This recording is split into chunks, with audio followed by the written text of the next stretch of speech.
So making sure you're fulfilled in other ways, because if you're relying on your job for your sole place of happiness and fulfillment, a lot can go wrong if a little tiny wrench is, thrown in the plan, or if something little happens here, or a project didn't deliver on time, or, what have you. It can really throw a wrench in your happiness and your mood and just your overall state of being.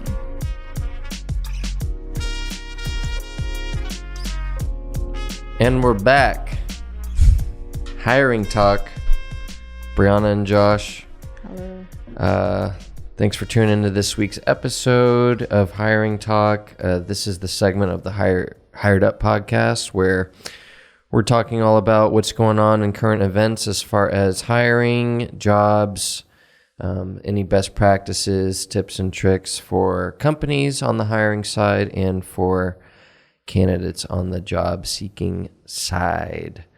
What's new, Brianna, in the job world? Yes. So today we are breaking down this LinkedIn news article we recently saw that is titled "Finding a Job That You Like, Maybe Even Love," which, if you think about it, so many people are in jobs that they don't like or don't enjoy and suffering day to day, which is and relationships sad. too. And relationships, yes.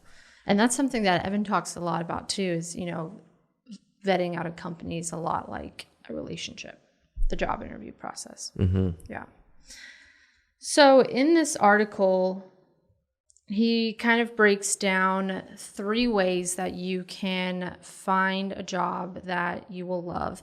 And one of the things that he says is get to know what's important to you, which I think is so crucial and is hardly ever talked about. But I think this step should happen even before you start interviewing with companies. Yeah. Yeah, I agree. I think this goes, again, with everything. I mean, when you bring it to relationships, like, how do you know what you are looking for in a relationship if you don't know yourself? Right. And so, yeah, I agree. That's a huge, huge first step in the job seeking process, is really figuring out what it is that you enjoy, what you like, what you don't like. Right. And sometimes that simply comes with experience. Especially if you are an entry-level person, like, you don't really, you can read about it and stuff, but you don't really know what you like and you don't like until you kind of just put yourself out there. Right. So, I think when you're looking for a new job, taking with you, what did you like about your past experiences? What do you want to see more of in your next job? And what do you want to see less of? And really, like, what's important to you and your personality and your career goals as well. Yeah. And we've even kind of seen this a little bit with, just hiring for positions here at HiredUp. But a lot of times it's people who are desperate to get out of their current situation, and you ask them, what are you looking for out of your next position? And it's a very generic answer. And you can tell that they themselves don't really know. They're probably just desperate to get out of the situation that they're in. Or maybe then they don't have a job at all. Right, exactly. Which, if you're not clear about what you're looking for out of your next position, it's only going to put you in that spiral again of being in a place where maybe it's not the right fit for you.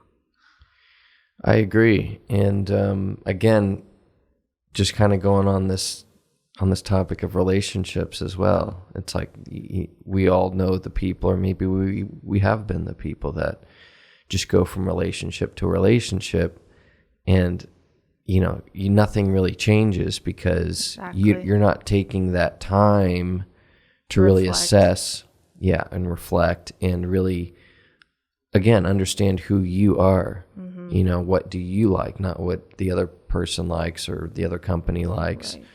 What do you like?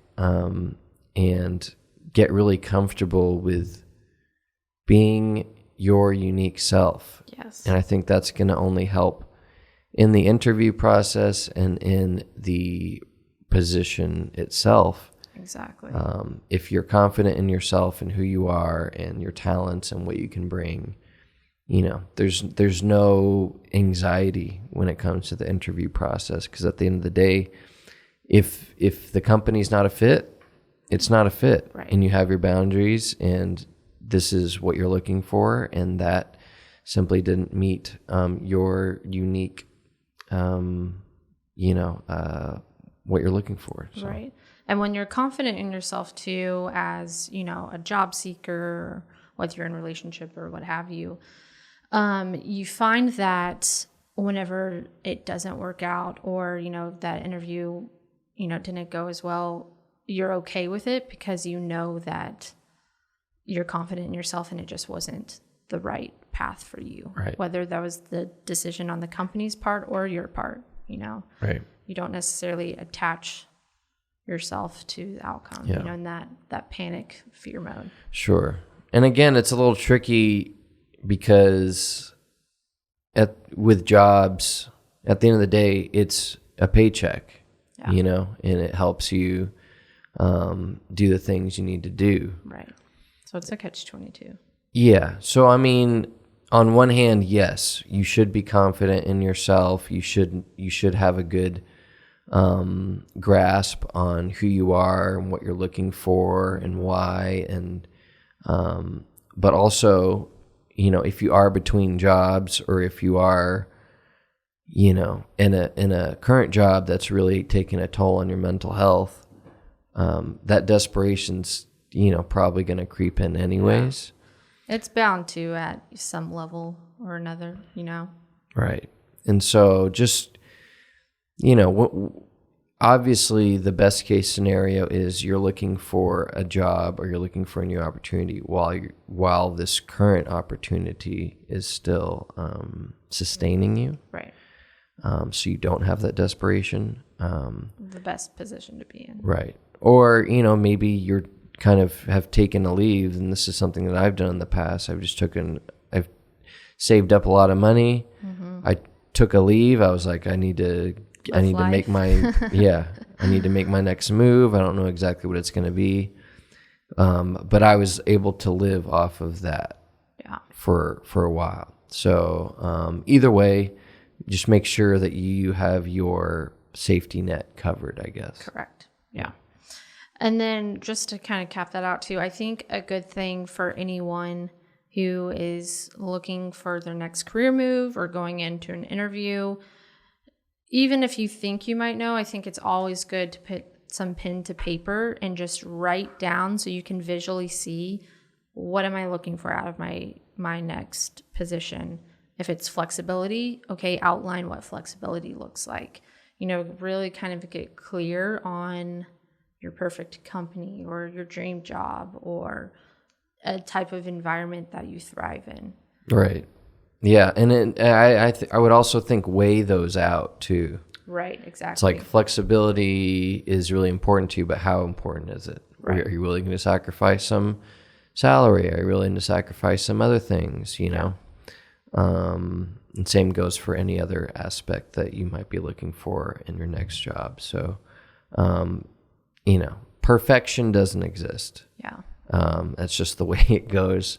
So, you know, you just want to set yourself up in the best situation possible. Mm-hmm. But obviously, you know, you're more than likely not going to get every single one of your check marks. Right. So weighing it is helpful. So that leads right into tip number 2 that this author has, which is align with prospective jobs. So he says that you'll need to dedicate time to researching the company to figure out if they meet your criteria. Pretty self-explanatory, but take the time in the interview process to research the company, not only for, you know, having a good interview, but really just vetting out, do these align with my core beliefs? Like, even just past looking at their mission statement, I think look at what do they do as a company, what kind of areas do they participate in, and see if that aligns with the things that you have written down on your piece of paper. I agree. It's really hard to, no matter how skilled and how talented you are, no matter how much great experience you have, it's really hard to give your best in a position at a company where you don't believe in the product or service. Right. So, for instance, for me, I don't really like insurance. No offense to anyone who works in that industry. Right. But it's not something I'm really passionate about. It's not something I could see myself persuading other people on. Mm-hmm. And so there could be an open position at an insurance company that fits all my skill sets and everything. And maybe the pay is really good. Right. But again, what am I willing to sacrifice? Mm-hmm. And I just can't see myself sacrificing, just not aligning with a company's product or service. Right. It would make it kind of hard going in every day whenever you think insurance is the most boring product known to man. Yeah, exactly. Yeah, I agree. I'm such a believer too in we are the sole person in charge of our future. So if you don't put in the work now, if you don't really vet out a company, it's up to you to decide, where's my future going to go. It's up to you to decide, I'm going to work for my perfect company, my dream company, although perfection, never exists, but, something that gets you closer, something, because this whole topic is talking about a job that you love or enjoy going to every single day. So I think you have to be a little bit in control of your destiny here and really kind of put in the work, not just mass applying to every job. Again, there's stipulations on that, like we've talked about. If you're in a position where you're not currently at a job and you need a job, but kind of take control of the situation, Absolutely. And the one other caveat I would add is you could be at a job that you love. You could have found that perfect job, but at the end of the day, even a job you love at a company that you believe in is not going to completely fulfill you. Such a great point. And so no matter what the job is, it's important to balance out your work life and your personal life, mm-hmm. and make sure that you're fulfilled in your personal life and you're doing things that you genuinely love. Right. Outside of the workplace. You do hobbies that you're interested in, mm-hmm. Just partake in things that really enlighten you. Right. And so that makes going to any job that much easier because your cup is full when you go to work, instead of like half empty cup, and then you have to give all of this stuff, all of your energy, mm-hmm. especially if you're giving that to something that you don't care about. Of course you're going to get burned out and you're going to get in a rut pretty quickly. Right. We talk about this all the time too, of your job can't be your sole place of happiness and fulfillment. You have to have hobbies, and it's we want you to love your job. That's what this whole topic is about. But you also have to have fulfillment outside of your jobs, whether that's, like you said, hobbies or maybe even a side hustle. You may love your job, but you're also really passionate about skincare, like I am. Yeah, there you go. Yeah. So making sure you're fulfilled in other ways, because if you're relying on your job for your sole place of happiness and fulfillment, a lot can go wrong if a little tiny wrench is, thrown in the plan, or if something little happens here, or a project didn't deliver on time, or, what have you. It can really throw a wrench in your happiness and your mood and just your overall state of being. Absolutely. And at the end of the day, this goes for everything. Yeah. Like seeking externally what you should provide for yourself internally, I think is kind of the name of the game. Yeah. And so whether that's fulfillment at a job, whether that's your love life, whether that's success, money, all these things, if you seek it outside yourself, that means that whatever it is has control over you. Right. Whereas if you have that within yourself, there's nothing that can control you. There's nothing that can trigger you or ruin your day. Mm-hmm. So I think that's just a life lesson. I was just about to say that. So, but I think that's really good. So the last kind of little nugget of information he gives is be realistic and keep the process going. So he says, find out what's out there. The grass isn't always greener on the other side. You really have to know what makes you happy before you embark on your new role, which we've kind of said that here. You really have to know what makes you happy before you embark on your new role, right. Which kind of goes back to point number 1. Write down, have a visual list of what makes you happy, even outside of work. Right. Just generally things that make you happy. Because you might come across a position that has things on your list that make you happy that aren't necessarily work related that you didn't even realize. Exactly. And again, like weighing those pros and cons, like, listen, at the end of the day, the thing that you may be seeking the most is freedom and flexibility. And you may be willing, because that is so strong within you, to sacrifice things like maybe some salary or some PTO or something. Yeah. Because, if you can structure your day exactly how you want, and you really don't vibe with the 9 to 5, you may take a job that on one hand you may not be in love with, right? But what it affords you to do is much more valuable to you. And so again, there's no cut and paste sort of solution here, because everyone's different. But the one main takeaway, I guess, from this article is you got to know yourself and what you want before you can actually get that. Exactly. So, and it's important, like it says in the article, to be realistic too, because like we've mentioned, there's no perfect job. There's going to be bad days sometimes. And you might have to give a little to get what you want in the long run. Kind of like what you said, give up some PTO or, I don't know, the other things you mentioned, but yeah. It all kind of goes back to what's important to you most. I agree. And the other thing I'll say is, I say grass is not always greener on the other side. Also, don't judge a book by its cover too. Right.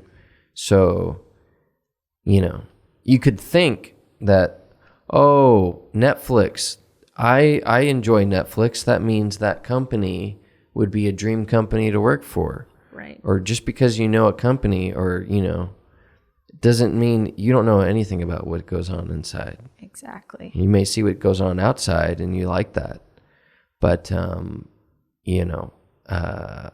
lot of times some of these companies it's a very cutthroat sort of environment. Right. And if that's not your bag, and if that's not something you want to be a part of, whereas on the flip side, a company in an industry that you may have never thought of before ends up actually being the perfect fit based on what you value most, and also affords you the opportunity to learn about the new industry that you're in. Exactly. Just because you don't know about an industry doesn't mean that you couldn't be a perfect fit at a company. Yep.